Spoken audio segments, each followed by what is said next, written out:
Assalamualaikum warahmatullahi wabarakatuh.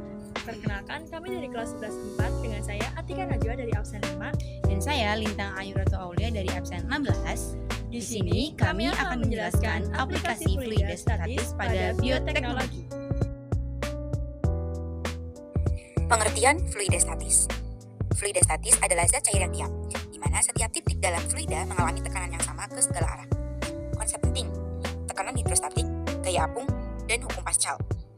Hubungan fluidestatis dan bioteknologi.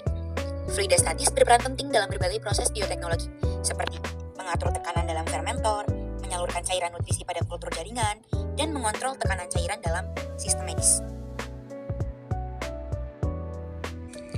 Contoh, yang pertama adalah fermentor.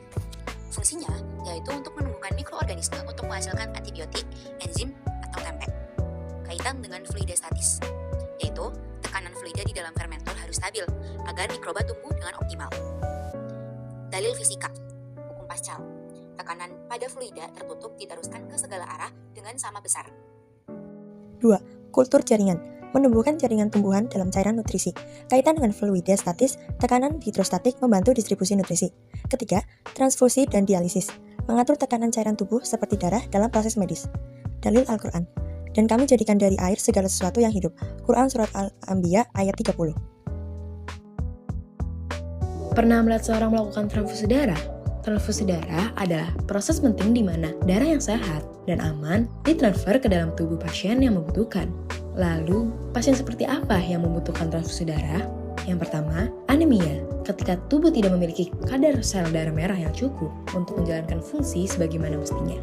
Kedua, penyakit kanker. Beberapa jenis kanker menyebabkan pengidap membutuhkan transfusi darah. Yang ketiga, hemofilia.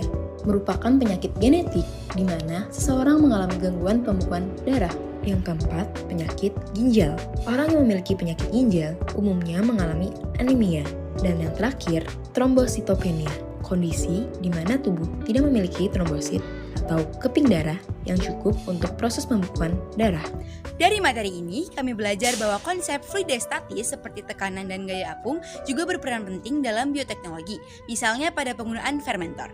atau sistem kultur jaringan yang memanfaatkan prinsip tekanan cairan. Kami jadi memahami bahwa fisika dan biologi saling berkaitan, serta sama-sama penting dalam pengembangan teknologi yang bermanfaat bagi kehidupan. Sekian video pembahasan dari kami.